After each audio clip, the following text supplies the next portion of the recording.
Hello, and welcome back to my channel that I said I was going to post on consistently about 500 blue moons ago. I am back now. I want to talk about the importance of how mindset really broke me out of my binging cycle. And you don't have to be a mindset guru, but just some things that you can become aware of can help you out a lot, especially in the beginning. And I figured, why not talk about this and get ready with some makeup so I'm not sitting in front of the camera doing nothing. And I have very little makeup experience because I've always been a tomboy. So sit back, enjoy the ride, and let's get into the video. We're gonna start off with this cleanser. Then your skin is our plant. That's actually the back. This is Toradin. It's a serum. I don't know.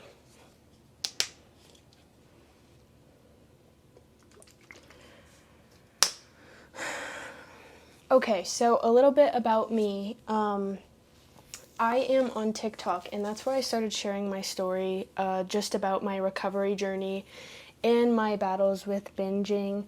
I started getting trapped in the cycle when I was 13, and I didn't get out until I was 22.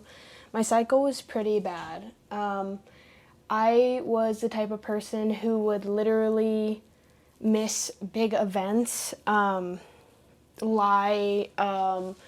to different drive-throughs like multiple times in one night, in like multiple times in a couple hours. I would dig stuff out of the trash can. I would have to spray my food. I got stuck in Mia for a little bit, and that was awful because when I didn't think my binging could get any worse, that really showed me a different side of me.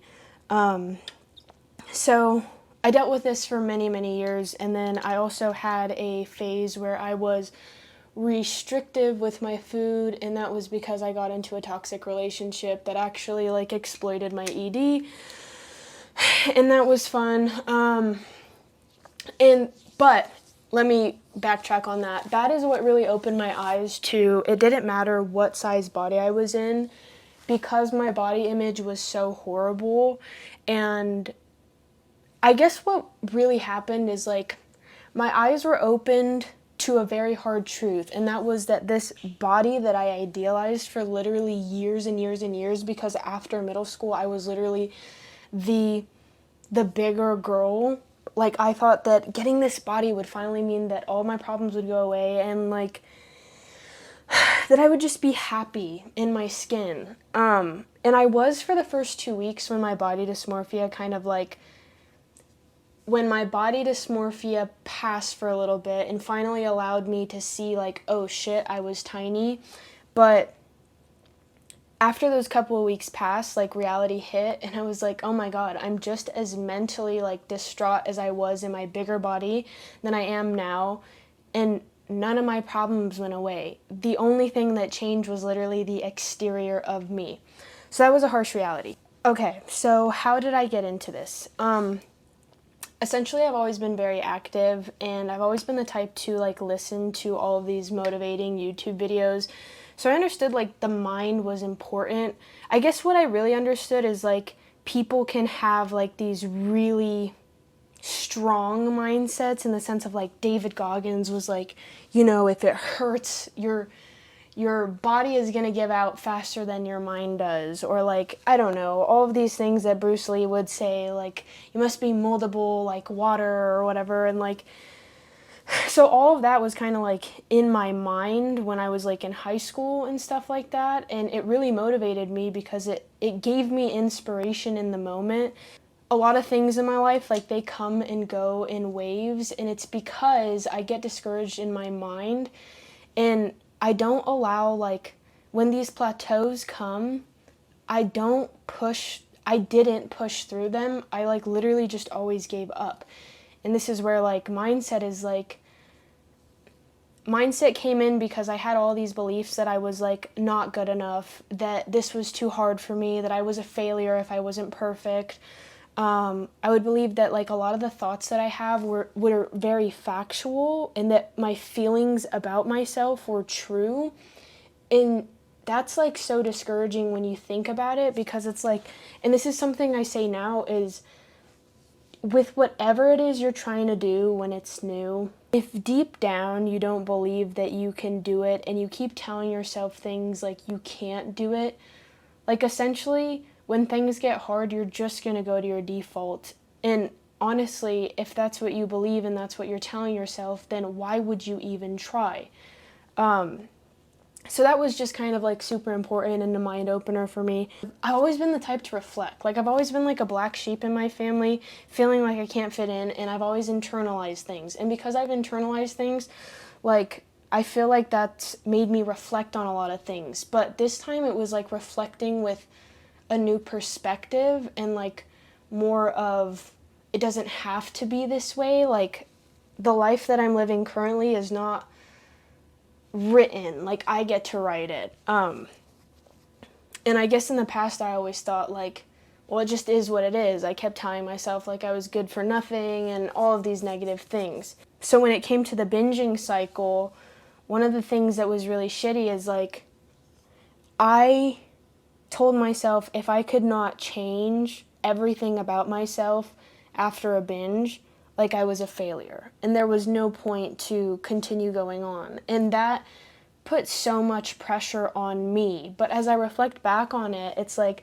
I also had these conditioned beliefs by family. And it's shitty because like the people closest to you and the ones who are like, you know, I love you and all that, like, but they don't really encourage you, they don't support you. Like their love is conditional in the sense of like if you're not doing what they want, then you're kind of like thrown to the dogs, right? It's kind of shitty. But like when you are doing what they want, it's like very encouraging and shit. And so, or they're very encouraging. So like something I experienced a lot when I was younger, just conversations about my weight. Like it was always like people could tell when I was getting bigger and when I was losing weight. And when I was losing weight, like I got treated so differently, not only by people like out in the world, pretty privilege is like for sure a thing, but also by my family. And so that was like feeding these beliefs that I had about myself too, where, you know, if I was a certain size, I wasn't worth anything or I was less than, right? This is where I had to like consistently tell myself that this was not true. That just because I felt this way and other people's opinions encouraged the way that I felt about myself when my body was like going up and down, like basically how I felt about myself, I felt like other people confirmed it in the way they treated me, in the way they talked about me, comments, just anything, you know? What really broke that was like me just consistently telling myself over and over and over and over and over again that I was more than just my body. And that was like so hard to condition out of my mind. And then it was also like understanding like, it was also like gaining autonomy in the sense of like, fuck, like just because other people think a certain way or believe a certain thing doesn't mean I have to believe it. And that was really hard because I came from a past where it was like, okay, if I don't agree with these people, you know, like if I'm not living up to their expectations and doing what they want me to do and what they want me to say and how they want me to dress, like then I was bad, you know, like that was wrong of me and how dare I. So this is where like binging itself is not just about the food. It's never about the food. It's about a lot of things in life. It infected like a lot of areas for me. And one of the biggest areas I think that changed my life was realizing like I was not letting myself live, I was living for other people, and that already put so much pressure on me. My body was essentially breaking because it just didn't want to hold what I was so desperately trying to hold on to, like I was clinging to this. But like the authentic part of me didn't want to hold it anymore. I was afraid. I was afraid of doing something different. Stepping into the unfamiliar. I was terrified because like literally everything that everything that my life was like back then was built for me, like, in that time. And so, like, getting rid of all of that was like, fuck, that means that, like, I don't even know who I am, right? Or like, I know who I am, but it's then like, okay, well then how does everything in my life change? So that was a little bit scary. Before I go on a rant, I do want to make sure that I say what I want to say with the mindset. Mindset also played a huge role in how I talk to myself.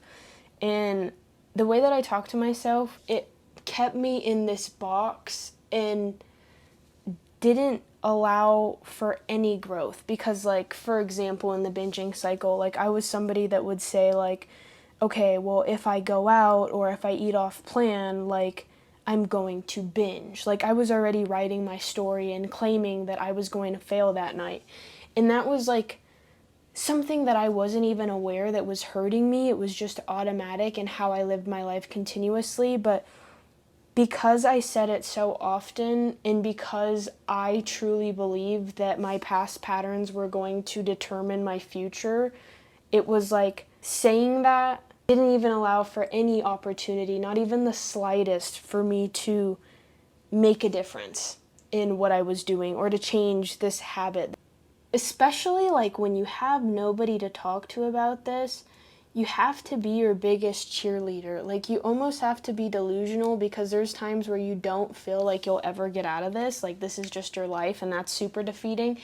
And even then, like, mindset then will, like, you get attached to these thoughts that feel true, and then it's almost like you're finding all of this information to prove it correct, and that in itself gets extremely overwhelming, and then you don't know how to deal with your stress, so then you find yourself binging again. And this is all just kind of understanding, like, thoughts are not commands and thoughts are not truths. When I first started, it was just kind of just like questioning it, like, okay, why? Like, it was literally just one word, like, why do I think that right now? And then it was also kind of like, I was so lost because I didn't know where I wanted to go. Like, I had no idea. I knew I wanted my life to change, but I had no idea what that looked like and what any of my goals were. My goals were just to stop binging. But like I said, when you build a life that's literally like based off of your old identity, and you have to build a new identity to get out of the binging cycle, you're lost. Like, it's like you don't know what to do. How are you supposed to act like the person that you want to become if you don't even know who they are? So that was super important in my mind also, because when I did find that it was difficult to stay on track with my recovery, or in the moments where I wanted to quit, like, it was reminding myself, like, okay, like, I now know where I'm headed, I know where I'm going, and this is why, like, this is my why. Like, that's my past me, but this is why, even though I'm so freaking uncomfortable right now, I'm not gonna do this. And I'm strong enough to not do this, because I can see this version of me, and this version of me is fucking living their best life. Super important to kind of just know where you want to go and have essentially like a vision for your life. And so one thing I notice now, and this is why it's like constantly checking yourself, because I've been 10 months binge free, and I started to lose sight of my vision. Not in a way that like made me want to binge or gave me food noise, but it was like in a way that just made me think, like, what am I working for? And that's just so, like, that thought in itself, when it's like, God, I'm 23, you know, and then like these thoughts of comparison come in, and it's like, fuck, why am I comparing myself to anybody in the first place? Like, that's no good for anybody. Everybody has their different stories, their different lives, their different paths.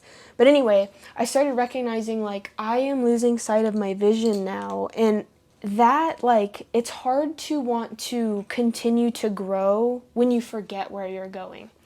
I don't think that I'm going to put on mascara. Honestly, I forgot that I don't have makeup wipes. And I don't know if I want... Oh, I think this is a makeup wipe thing. how you speak to yourself is extremely important. And this goes even outside of the binging cycle, but it ties into it. It's like, for example, I would be driving and say like I hit a curb like coming out of a parking lot or something. Like I would say something like I'm fucking stupid, you know? And what I realized is like I was called the R word multiple times when I was younger and even into my 20s now, like because it was said so often, even though I knew it wasn't true, like I almost started to question it because now like in life, when I don't understand anything and I'm super overwhelmed and I'm not, putting myself first, it's like I will revert back to my default. And my default is thinking like, I'm stupid, I don't get anything, like I can't comprehend anything. And although it was a joke to these people, like this was my life, this was real for me. And that's just proof as well as like, if you say something many times, whether I'm fat, so that's like looking in the mirror and judging your body all the time. I'm disgusting, I'm worthless, I'm never gonna get out of this. Whether it's like you just kind of having this hatred for yourself in the moment, the more that you keep saying it, the more it solidifies in you, and the stronger a belief it comes. The stronger a belief it becomes. Don't be so hard on yourself and just become aware of these things because you can't change what you're not aware of. So just becoming aware of things like this is super important in your recovery journey. I tried. This is the finished look. I'm working with a coach right now. This is the finished look. That didn't necessarily go as planned, but I did have a lot to say, and I'm glad that I got it out. I'm going to try and do these more consistently. I'm not going to make them just like this big, overwhelming thing. I'm just going to talk and yap, and, people who need to hear it will find it. But I appreciate you guys, and I love you guys. Recovery is possible, and remember to be nice to you.